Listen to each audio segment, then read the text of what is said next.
So I just wanted to do a quick update video on my glowfish, female betta fish, and she is in the 3-gallon glass tank.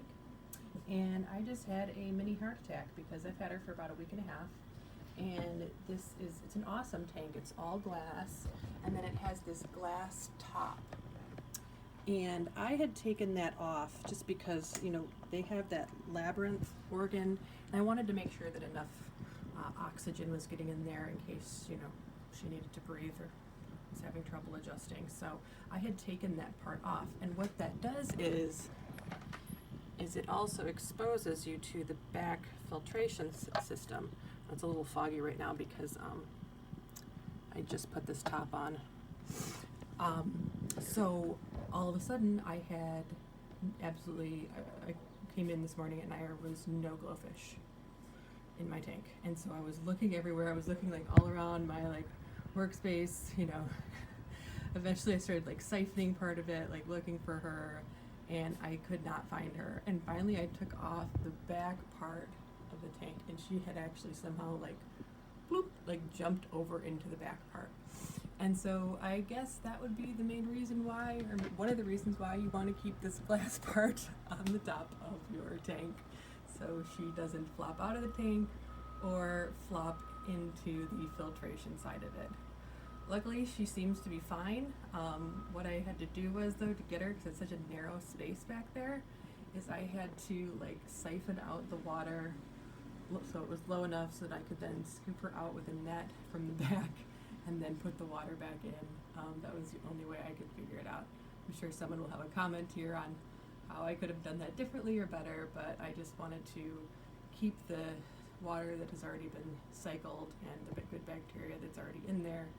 There was no way I was going to put her in a fresh new tank. So, but if you are wondering why you want to keep that glass part on there, that would be why.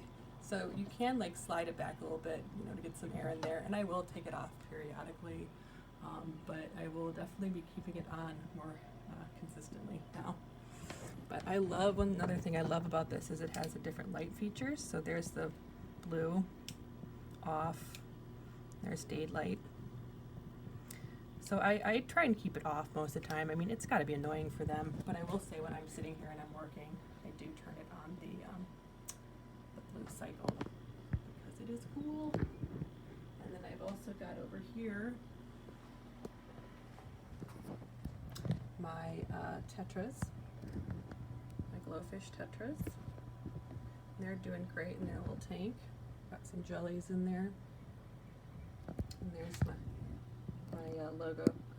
Katie Jo Artsy. You can check me out on Etsy. I do a lot of under the sea themed decor and light up cool stuff. So those are my two little neon tetras. I have yet to name them. I just realized that. And something else I added, because you know I got this tank I believe at Walmart, and it had built-in lights in the top, and they didn't work. But luckily, like, I have my own black light system, so that's actually hanging on the wall. And then I use my LED lighting that I installed in the top of the tank, and it's remote controlled. I would never do this to them, but you can. So there's like the twinkle effect. There's all different like lighting, like that's mean. That I won't do that to my fish. So but there, and it's also dimmable.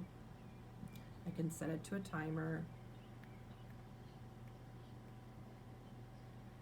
So there, I just flashed once. Now the timer is on, so it'll leave these lights on for 6 hours, and then they'll auto turn off. So that's an option for me, or I can just turn it off. They're battery operated, they're waterproof, and these are the lighting. So I've kind of modified this. Instead of just returning the tank, I've just modified it and used my own lighting that I use, my LED lighting that I use for my own projects. Like they're back on again. Like my here's one of my light up clouds, and I also make these jellyfish. So yeah.